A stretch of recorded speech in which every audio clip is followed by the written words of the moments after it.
这是我见过造型最独特的庇护所，它由腐烂的树皮以及石块搭建而成，里面的空间不仅十分宽敞，并且还有一台持续供暖的壁炉。即使屋外是零下几度的雨雪天气，房屋内部也能时刻保持温暖，简直是把荒野生活过成了诗。在这个晴空万里的好天气，酷爱荒野的阿德再次踏上旅途，沿着蜿蜒的小径一路直上，最终他停留在了2棵大树前。长时间的徒步让他倍感疲惫，于是决定就在此处安营扎寨，习惯性的组装好带来的工兵铲。倾斜的森林地形让他难以站立，所以当务之急便是先将地面进行整平。在此期间，阿德切割了一截原木，把它安置在外侧形成挡墙。不过要想庇护所有个稳固的地基，外侧还需用石块进行垒砌，防止地面出现垮塌的情况发生。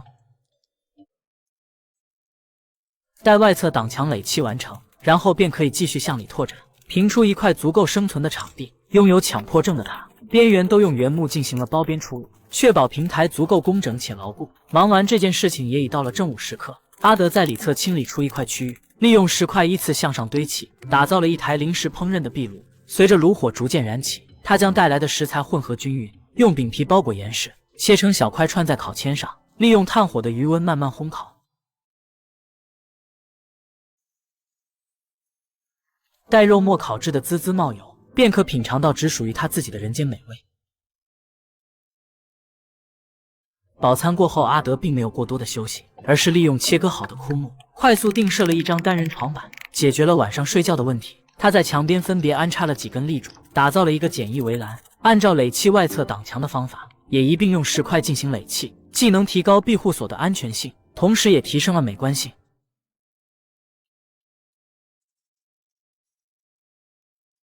完成后的效果也是十分的不错。随后他收集来一些碎土，搭配着山泉水搅拌了一些粘土，把它们均匀填补在壁炉外围，确保不会出现任何漏洞。完成后，阿德迫不及待地将其点燃测试。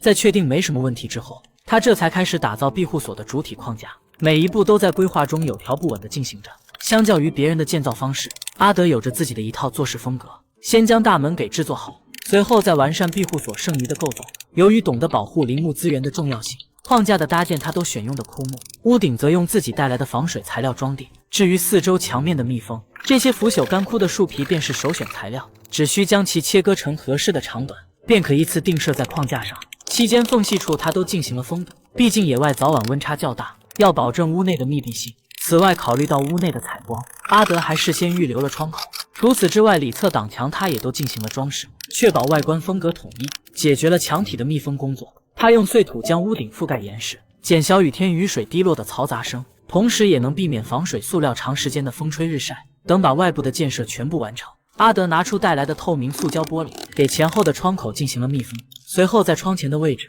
固定了一个支撑框架。伴随着天空变得愈发阴沉，山里飘起了阵阵雪花，森林披上了久违的银装。他将处理好的枯木铺设在框架上，打入铁钉固定牢靠，制作了一张结实的餐桌，让屋内的设施变得更加齐全。很快天色便渐渐暗了下来，阿德在屋外燃起一堆篝火，独自倚靠在火堆旁休息，